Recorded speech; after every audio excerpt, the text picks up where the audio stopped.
মুখ্যমন্ত্রী কালীঘাটের বাড়িতে শেষ হয় জুনিয়র ডাক্তারদের সঙ্গে মুখ্যমন্ত্রী বৈঠক। সূত্র বলছে 5 দফা দাবির বিষয়টা উঠেছে। সূত্র আরো বলছে মিনিটস লেখার কাজ শেষ হয়েছে। দীক্ষা আমাদের সঙ্গে রয়েছেন টেলিফোনে আমাদের সহকর্মী। দীক্ষা, 2 ঘন্টা ধরে বৈঠক হয়েছে, বৈঠক শেষ হয়েছে, প্রায় 2.5 ঘন্টা হয়ে গেল, ঘড়ির কাঁটা 11:30। কি খবর পাওয়া যাচ্ছে সূত্র মারফত? দেখো, বৈঠক তো শেষ হয়ে গেছে 2 ঘন্টা 5 মিনিটের মাথাতেই, আমরা সেটা জানি। কিন্তু তারপরে যে মিনিটস টু মিনিটস যেটা লেখা, সেই লেখা চলছিল বলে আমাদের ভেতর থেকে খবর এসেছিল। প্রায় 2.5 ঘন্টা হয়েছে যখন চিকিৎসকেরা, আমরা জানি যে বাস এসেছিল, সেই বাস একটা মুখ্যমন্ত্রী বাড়ির সামনে গিয়ে দাঁড়িয়েছিল এবং সেখানে থেকেই তাদেরকে ভেতরে চেকিং করে ঢোকানো হয়েছিল আজকে। কিন্তু আজকে তারপর যখন 2 ঘন্টা 5 মিনিটের পরে বৈঠক শেষ হলো, সেই বাস আবার সেখানে পৌঁছে গেল। আমরা তখনই ভেবেছিলাম যে অর্থাৎ জুনিয়র চিকিৎসকরা বেরিয়ে চলে আসবেন এবং তারা যেমন আগের মতো কথা ছিল যে স্বাস্থ্য ভবনে গিয়ে তারা ফিরে গিয়ে জিবি করে তারা সেখানে প্রেস কনফারেন্স করবেন। কিন্তু তারপরে দেখে গেলাম যে এখন 2.5 ঘন্টা পেরিয়ে গেছে। সূত্র মারফত আমাদের কাছে যে খবর এসেছিল, আজকের বৈঠক ইতিবাচক। জুনিয়র আন্দোলনকারী চিকিৎসক তাদের যে 5 দফা দাবি তারা মুখ্যমন্ত্রী এবং শীর্ষস্থানীয় যারা আমরা রয়েছেন তাদের সামনে তুলে ধরেছিলেন। কিন্তু সেখানেও দুতরফের মধ্যে কিছু শর্ত রাখা হয়েছিল এবং সেই শর্ত রেখেই কিন্তু আজকের বৈঠক ইতিবাচক বা বডি ল্যাঙ্গুয়েজ ছিল জুনিয়র চিকিৎসকদের আন্দোলনকারীদের। আমরা যেটা সূত্র মারফত খবর ছিলাম যেটা পজিটিভ ইতিবাচক দিকেই গিয়েছে। তারপরে তাদের বেরিয়ে আসার খবর আমরা পাচ্ছিলাম, কিন্তু এখনো পর্যন্ত 2.5 ঘন্টা হয়ে গেছে, তারাও বেরিয়ে আসেনি। এবং ভেতর থেকে একটা খবর ছিল মুখ্যমন্ত্রী সাংবাদিক সম্মেলন করবেন, কিন্তু সেই সাংবাদিক সম্মেলনে এখন কখন হবে সেটাও কিন্তু এখনো কনফার্ম নয়। কিন্তু ভেতর থেকে আমাদেরকে বলা হয়েছে ভেতর থেকে খবর এলেই আমাদেরকে সেখানে নিয়ে যাওয়া হবে। এখনো পর্যন্ত মিনিটস টু মিনিটস দেখা হচ্ছে, ফলে সেখানে মিনিটস টু মিনিটস দেখার ক্ষেত্রে কোনো রকম আবার কোনো সমস্যা হয়েছে কিনা সেটাও আমরা কোনো খবর পাচ্ছি না। তবে আজকে যেটা বলা হয়েছিল যে ইতিবাচক হয়েছে, তবে কিছু কিছু যে ক্ষেত্র রয়েছে সেক্ষেত্রে আমি যেটা বলছিলাম যে দুতরফের মধ্যে কিছু শর্ত রাখা হয়েছিল। এখন সেই শর্ত নিয়ে কোনো আবার টানাপোড়েন হচ্ছে সেটাও আমরা জানতে পারছি না, যতক্ষণ না পর্যন্ত সাংবাদিক সম্মেলন করে সামনে আসবেন দুতরফেরই কেউ একজন, ততক্ষণ বোঝা যাবে না যে জট পুরোপুরি কাটলো কিনা। এবং আমরা কালকে জানি আবার সুপ্রিম কোর্টে কালকে শুনানি রয়েছে এবং চিকিৎসকেরা যদি আবার ফেরত গিয়ে কর্মবিরতি এখনো চলছে, ফলে পুরো ব্যাপারটা এমন একটা জায়গায় এত নারী রয়েছে। কারণ বৈঠক এর আগে 2 হয়নি, নিষ্ফল বৈঠক হয়েছিল, অর্থাৎ দোরগোড়ায় এসে চিকিৎসকেরা ফেরত গিয়েছিলেন নবান্নের সভাঘর এবং কালীঘাটে। আজকে বৈঠক তো হলো এবং তাদের যে শর্ত ছিল মিনিট টু মিনিট সেটাও সরকার রাজি হলো, লাইভ স্ট্রিমিং বা ভিডিওগ্রাফি ছাড়া। বৈঠক তো হলো, কিন্তু 2.5 ঘন্টা পেরিয়ে গেল, এখনো বৈঠক ইতিবাচক শুধুমাত্র এইটুকুনি আমরা জানতে পারছি। কিন্তু তাদের পুরোপুরি জট কাটলো কিনা বা কর্মবিরতি উঠবে কিনা বা জুনিয়র চিকিৎসকদের সব দাবি মানা হলো কিনা, পুরো ব্যাপারটাই এখন এমন একটা জায়গায় পৌঁছে রয়েছে যে যতক্ষণ পর্যন্ত না কোনো তরফ থেকেই কোনো সাংবাদিক সম্মেলন হচ্ছে ততক্ষণ পর্যন্ত কিন্তু কোনো আমরা স্পষ্ট বলতে পারছি না যে অ্যাকচুয়ালি কি হচ্ছে। কিন্তু আমাদের কাছে খবর মুখ্যমন্ত্রী প্রেস কনফারেন্স করবেন। দীক্ষা, নজর থাকবে। 2 ঘন্টা হয়ে গেছে, বৈঠক শেষ হয়েছে, প্রায় 2.5 ঘন্টা হতে চললো। সূত্রের খবর 5 দফা দাবির বিষয়টা উঠেছে, কার্য বিবরণী লেখার প্রক্রিয়া বিলম্ব, এমনটাই বলছে সূত্র। 2 ঘন্টার বৈঠক, 2.5 ঘন্টা পরও মিনিটস অসম্পূর্ণ, 2.5 ঘন্টা পরও চলছে মিনিটস লেখার প্রক্রিয়া, বলছে সূত্র। ঠিক কি ঘটেছে, কি বলছে সূত্র?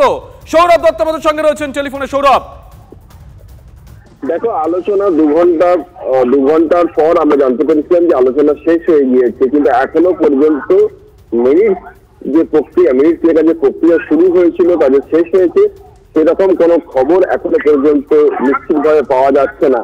তবে স্বাভাবিকভাবেই সেই সময় 2.5 ঘন্টা পার হয়ে গিয়েছে, যে মিনিট লেখার প্রক্রিয়া যখন থেকে শুরু হয়েছিল তখন থেকে 2.5 ঘন্টা পার হয়ে গেছে। আলোচনার থেকেও বেশি সময় ধরে মিনিট লেখার প্রক্রিয়া যখন চলছে তখন চিকিৎসকদের একাংশ মনে করছেন যে আলোচনার যে প্রতিফলন, সেই আলোচনার প্রতিফলন মিনিটে আদৌ রয়েছে কিনা তা নিয়ে তারা সন্দিহান হয়ে পড়েছেন। তারা মনে করছেন যে সেই কারণেই মিনিটের যেহেতু সেই আলোচনার যে প্রতিফলন মিনিটে সেভাবে নেই, সেই কারণেই হয়তো দেরি হচ্ছে, যদি সবটাই তাদের অনুমান।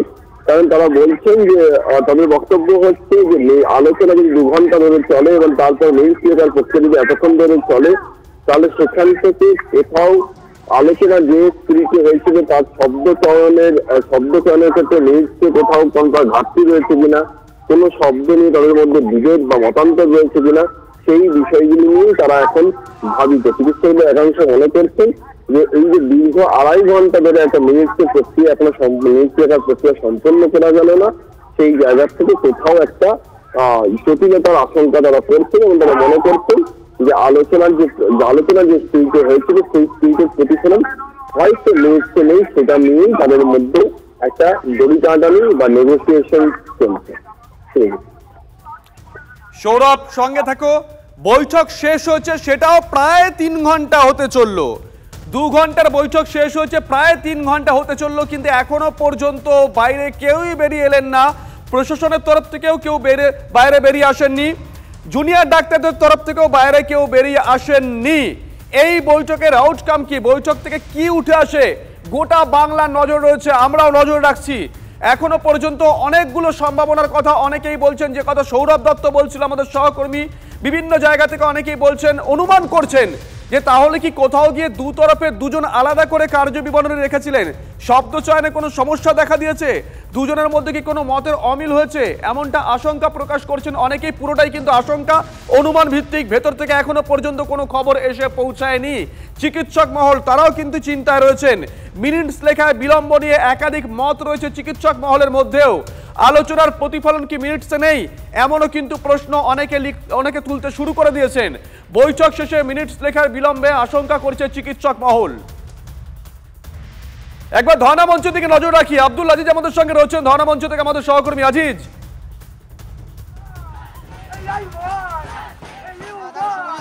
ছবিটা আমি তোমাকে দেখাবো। রাত যত বাড়ছে এখানে কিন্তু লোকের আনাগোনাও বাড়ছে এবং স্লোগানিং এর যে আওয়াজ, সেই আওয়াজও কিন্তু বাড়ছে। তার কারণ বৈঠক ইতিমধ্যেই সম্পন্ন হয়েছে, এরা প্রত্যেকেই কিন্তু অতন্ত্র প্রহরীর মতো এখানে বসে রয়েছে যে বৈঠকে কি সিদ্ধান্ত হলো সেটা জানার জন্য। এবং সেই জন্যই তুমি দেখতে পাবে যতদূর অব্দি চোখ যায় প্রত্যেকেই কিন্তু বসে স্লোগানিং করছেন। এবং অন্য দিনের থেকে আজকের চিত্রটা কিন্তু একটু আলাদা। তুমি দেখতে পাবে যে শুধুমাত্র এই ডাক্তাররা নয়, পাশাপাশি দুদিকের ফুটপাতেও পথচলতি মানুষ, আশেপাশের মানুষ যারা এখানে এদের সঙ্গে প্রথম দিন থেকে যে যখন সময় পেয়েছেন এসে এদের সঙ্গে সময় কাটিয়েছেন, তারাও এসে স্লোগানিং করছেন, তারাও জানতে চাইছেন যে বৈঠকে কি হলো, এদের যে দাবি সেই দাবি কি পূরণ হবে, সেই আশায় কিন্তু প্রত্যেকেই বসে রয়েছেন, প্রত্যেকেই স্লোগানিং করছেন। এবং তুমি দেখতে পাচ্ছ একটু আগে অভিনেত্রী উষসী বন্দ্যোপাধ্যায় এসেছিলেন, পাশাপাশি বেশ কিছু তারকা তারাও কিন্তু এখানে আসছেন, এসে এদের সঙ্গে গলা মেলাচ্ছে, এদের সঙ্গে স্লোগানিং করছেন। এবং তুমি দেখতেই পাচ্ছ যে এরা এখান থেকে নিজেদের বক্তব্য পেশ করছে এবং তারা বলছে যে 37 দিন অতিক্রান্ত হয়ে গেছে, এখনো তারা বিচার পায়নি। এবং এই স্বাস্থ্য ভবনের সামনে তারা আন্দোলন চালিয়ে নিয়ে যাবে। এবং এই যে দাবি নিয়ে তারা এখানে বসেছে, সেই দাবি পূরণ হওয়া না পর্যন্ত তারা কিন্তু এখানে বসে থাকবে। এবং তারা প্রত্যেকেই একেবারে অপেক্ষা করছে যে বৈঠকে, মুখ্যমন্ত্রীর সঙ্গে যে বৈঠক, সেই বৈঠকে কি কি সিদ্ধান্ত হলো।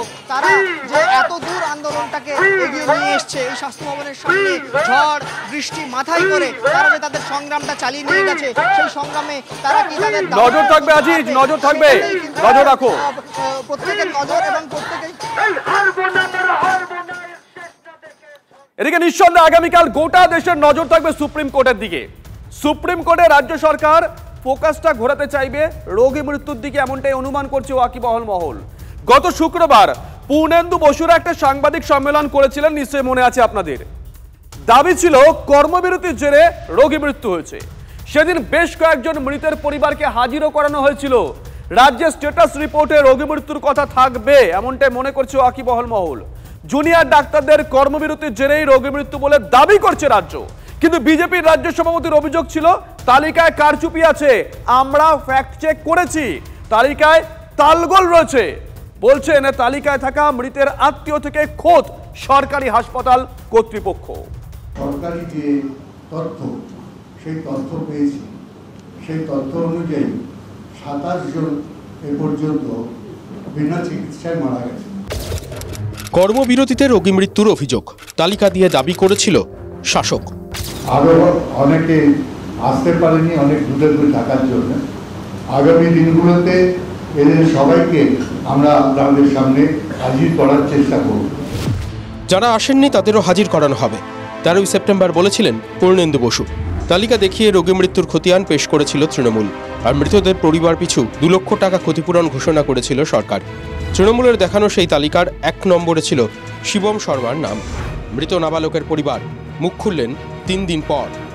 2 লক্ষ টাকা দিয়ে তো আমার ভাইকে আমরা পাবো না। 2 লক্ষ টাকা দিয়ে তো আমি ছেলে কিনতে পাবো না। পরিবার বলছে কর্মবিরতিতে মৃত্যু নয়, গাফিলতিতে মৃত্যু। আমরা তো জুনিয়র ডাক্তার বলছি না, আমরা ডাইরেক্ট হাসান সুবিরের নাম বলছি।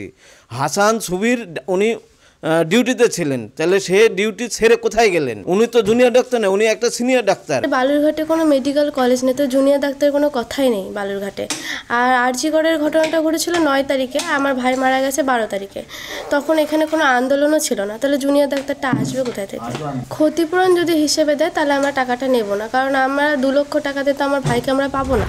চিকিৎসায় গাফিলতি নাকি কর্মবিরতির জেরে মৃত্যু? পরিবারের আর্থিক ক্ষতিপূরণ ফেরানোর মন্তব্যের পর জোরালো হচ্ছে এই প্রশ্নটাই। মৃত্যুর লিস্টে 1 নম্বরে আমার জেলার নাম দেয়া আছে, সম্ভবত শিবম মিশ্রা কিভাবে মারা গেছে, অ্যাক্সিডেন্ট হয়েছে। সেখানে জুনিয়র ডাক্তার তো নেই, ডক্টর সুবিদ হাসানের তত্ত্বাবধানে ছিল, তিনি একজন সিনিয়র ডাক্তার যিনি ডিউটিতে আছেন। এই লিস্টের কোনো মাথাও নেই, মুন্ডু নেই, মিথ্যের লিস্ট। যে অভিযোগটা উঠেছিল যে ডাক্তারবাবু, তিনি দেখতে অনেক সিনিয়র ডাক্তারবাবু, তিনি কি এখন কাজ করছেন না? হ্যাঁ, যতক্ষণ না পর্যন্ত কোনো রিপোর্ট বা কোনো নির্দেশিকা আমাদের কাছে না আসবে ততক্ষণ পর্যন্ত নিশ্চয়ই উনি কাজ করবেন। দেখুন, কিন্তু ওনাকে কারণ নির্দেশ করতে বলা হয়েছিল এবং আমরা ইনকোয়ারি কমিটি রিপোর্টও করা হয়েছে এবং উনি কিছু উত্তর জানিয়েছেন আমাদেরকে। তার উত্তর এবং ইনকোয়ারি কমিটির রিপোর্ট পুরোটাই আমরা স্টেটে পাঠিয়েছি। তাহলে কেন তালিকায় সবার প্রথমে ছোট্ট শিবমের নাম ছিল? তালমিলের অভাব নাকি তালে গোলের প্রভাব? প্রশ্ন তুলছেন বিরোধীরা। প্রশ্ন শুধু একটা ঘটনাতেই উঠছে এমন নয়, প্রশ্ন উঠছে বাঁকুড়ার একটি ঘটনাতেও। তালিকায় 10 নম্বরে নাম রয়েছে শিবু মালাকারের। তালিকা অনুযায়ী কর্মবিরতির জেরে শিবু মালাকারের মৃত্যু হওয়ার কথা সরকারি হাসপাতালে, তাই তো?